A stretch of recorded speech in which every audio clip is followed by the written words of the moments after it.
নমস্কার, আমি জয়শ্রী। আমার নতুন একটি ব্লগে আপনাদের সবাইকে স্বাগত জানাই। আজ আমি গণেশ চতুর্থীর ব্লগ শেয়ার করছি। আজকে বেরিয়ে পড়েছি আপনাদের সঙ্গে নিয়ে একটু কৃষ্ণনগরের কয়েকটা ঠাকুর দর্শনের জন্য। আমাদের কৃষ্ণনগরে বাঙালিদের যেমন বলতে গেলে 12 মাসে 13 পার্বণ, আমাদের কৃষ্ণনগরে 12 মাসে যে কতগুলো পার্বণ আসে তার ঠিক নেই। আমরা এখন বেরিয়ে পড়েছি পাত্রবাজার সংলগ্ন এলাকায় ঠাকুর দর্শনের দিকে। এই যে আমরা চলে এসেছি পাত্রবাজার এলাকায়। এখানে প্রত্যেক বছর খুব বড় করে ধুমধাম করে পুজোর আয়োজন হয়। এবারে একটু ছোট করে পুজোটি হচ্ছে। গণেশ চতুর্থী হলো হিন্দু ধর্মের ভগবান গণেশের জন্ম উৎসব। তিনি সিদ্ধিদাতা ও বাধানাশক বলে পরিচিত। হিন্দু ধর্মে বিশ্বাস করা হয় যে তিনি সকল কাজের শুরুতে পূজিত হন, যাতে আমাদের সমস্ত কাজ নির্বিঘ্নে সম্পন্ন হয়। এই উৎসবটি ভাদ্র মাসের শুক্লপক্ষে পালিত হয় এবং 10 দিন ধরে চলে।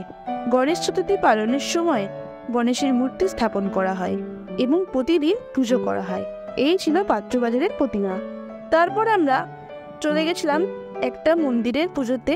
ভেতরে ঢুকতে পারিনি, আপনাদের দূর থেকে দেখাচ্ছি। অনেকটা ভিড়, এখন যেহেতু পুজো হচ্ছে তাই আমরা গাড়ি নিয়ে এগিয়ে পড়লাম আমাদের নেক্সট ঠাকুরের উদ্দেশ্যে।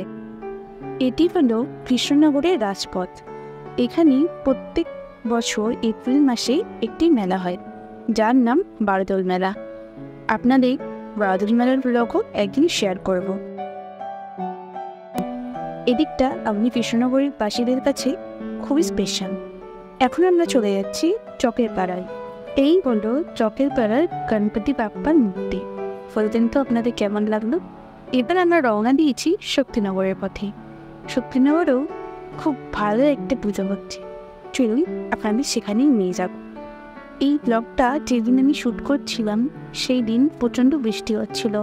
বৃষ্টির মধ্যেই আপনাদের ঠাকুর দেখাতে নিয়ে আসলাম। যাই হোক, আপনারা বলবেন কেমন লাগলো, আর অনুরোধ রইল প্রথম থেকে শেষ অবধি ভিডিওটা অবশ্যই দেখবেন। চলে এসেছি শক্তিনগরে। এখানে ঠাকুরটা প্রচণ্ড সুন্দর, আর চারিদিকে এত সুন্দর লাগছে না, মনে হচ্ছে ছোটোখাটো জগৎ থেকে আসলে জানাচ্ছি কৃষ্ণনগরে।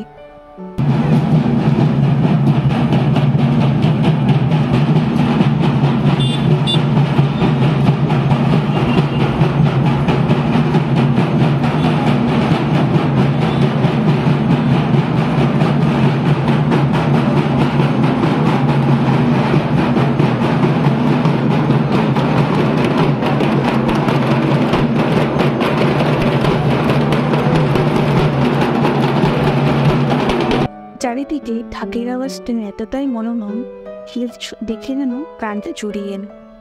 গণেশ ঠাকুরের আগমন মানে পুজোর দিন আরও এগিয়ে আসা। আজকের দিনে অনেক মানুষ ইকো ফ্রেন্ডলি গণেশ মূর্তি ব্যবহার করছেন, যা পরিবেশ রক্ষার সহায়ক। প্লাস্টার অফ প্যারিসের মূর্তি বদলে মাটির তৈরি মূর্তি ব্যবহার করা এবং বিসর্জন দেওয়া, তবে নদীর জলও দূষিত হয় না। তাই আসুন আমরা সবাই পরিবেশ বান্ধব হয়ে গণেশ চতুর্থী পালন করি। এখন সন্ধ্যে আরতি চলছে, দেখতে খুব সুন্দর লাগছে, যার জন্য এখানে কিছুক্ষণের জন্য বসে গেলাম এই পরিবেশটাকে উপভোগ করার জন্য। আপনারা বলবেন আপনারা গণেশ পুজো কেমন করে কাটানে। আর আমি আপনাদের কাছে ক্ষমা প্রার্থী ব্লগটা এত দেরি করে আপলোড করার জন্য। আসলে এই কদিন একটু বিজি ছিলাম, সেই জন্য ব্লগটা ভয়েস ওভার কিছুতেই করা হচ্ছিল না, সেই জন্য আপলোড করতে পারিনি। তার জন্য আমি সরি বলছি সবাইকে। তারপর চলে গেছিলাম মোমো খেতে। সেদিন যেহেতু শনিবার ছিল আর কাকিমা আমাদের নামে একটা পুজো করেছিল শনি ঠাকুরের কাছে, সেই জন্য নিরামিষ খেতে হতো, তাই দুটো ভেজ মোমো অর্ডার দিয়ে দিলাম। বাইরে গিয়ে কিছু খাবো না তা তো হয় না, যদি নিরামিষ খেতে হতো, যেহেতু আজকে কাকিমা আমাদের জন্য পুজো দিয়েছিল। ভেজ মোমোগুলো খেতে দুর্দান্ত ছিল দাদার কাছে। তারপর বেরিয়ে গেলাম আরও কিছু ঠাকুর দেখানোর জন্য। এতক্ষণ বৃষ্টিটা ভালোই হচ্ছিল, এখন বৃষ্টিটা কমে গেছে। চলুন এবার আপনাদের আরও কয়েকটা ঠাকুর দেখিয়ে নিয়ে আসি। আজ হয়তো পুরো কৃষ্ণনগরের ঠাকুরটা দেখানো হবে না, আপনাদের পরের দিনও সাথে নিয়ে যাব আজকে যে কটা হবে সে কটাই আপনাদের দেখাবো। রাস্তায় যেতে যেতে এই একটা ঠাকুর চোখে পড়লো, খুব সুন্দর ঘুড়ি দিয়ে প্যান্ডেলটা সাজিয়েছে, দেখে আমার প্রাণটা জুড়িয়ে এলো। তারপর চলে গেলাম আমরা বালকেশ্বরী বারবাড়িতে। এখানের প্রতিমাও কিন্তু খুব সুন্দর হয়েছে, আর এদিকে কিন্তু জগদ্ধাত্রী ঠাকুরের রূপ বানানোর কাজ চলছে। দেখুন চারিদিকটা কিন্তু বেশ ভালোই সাজিয়েছে। আপনাদের কেমন লাগছে বলবেন কমেন্টে। এইবার বেরিয়ে পড়লাম নেদের পাড়ার উদ্দেশ্যে। নেদের পাড়ায় গণপতি বাপ্পার মূর্তিটাও কিন্তু খুব ভালো। আমরা কৃষ্ণনগর ঠাকুরের মূর্তিগুলো দেখলে যেন প্রাণ জুড়িয়ে আসে। তারপর চলে গেছিলাম অধর মিষ্টান্ন ভাণ্ডারে। এটা আমাদের কৃষ্ণনগরের খুব পুরনো একটা দোকান। এরও পুরনো একটা অধর আছে, সেটাই স্টক নেই, তো সেই জন্য আমরা অধর থেকে মোদক আর আমাদের কৃষ্ণনগরে সরপুরিয়া খেয়ে নিলাম। আপনারা বলবেন আপনাদের সরপুরিয়া খেতে কেমন লাগে। এবার পরের দিন আমরা বেরিয়ে পড়েছি। যেহেতু আগের দিন বৃষ্টি হচ্ছিল, তার জন্য অনেক ঠাকুর দেখা বাকি ছিল। তো এবারে আমরা যাচ্ছি রাধানগরের দিকে। রাধানগরের দিকে যেতে যেতে দেখুন আরও একটি ঠাকুরের দর্শন হয়ে গেল। এবার আমরা চলে এলাম সন্ধ্যামাঠ পাড়ায়। একটা পার্কও আছে। প্রথমে আপনাদের ক্যাফেটায় ঘুরিয়ে নিয়ে আসি। এই দেখুন, এটার নাম হলো চাঁদের বাড়ি।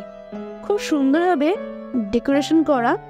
এখানে মেনুটা আপনাদের দেখিয়ে নিচ্ছি, আপনারা পজ করে মেনুটা দেখে নেবেন। যে দিনের ব্লগটি শেয়ার করছি সেই দিন যেহেতু গণেশ পুজো ছিল, তার জন্য আজকে ভিড়টাও বেশ কম। আমরা একটা পিৎজা অর্ডার করে দিয়েছিলাম, চিকেন পিৎজা। এটা খেতে দুর্দান্ত ছিল। এই হচ্ছে সেই পার্ক। এই পার্কটার সাথে ছোটবেলার অনেক স্মৃতি জড়িয়ে আছে। আপনারা বলবেন আপনাদের এই পার্কটি কেমন লাগলো। আবার আসলাম একটু স্মৃতিচারণা করতে এই পার্কে।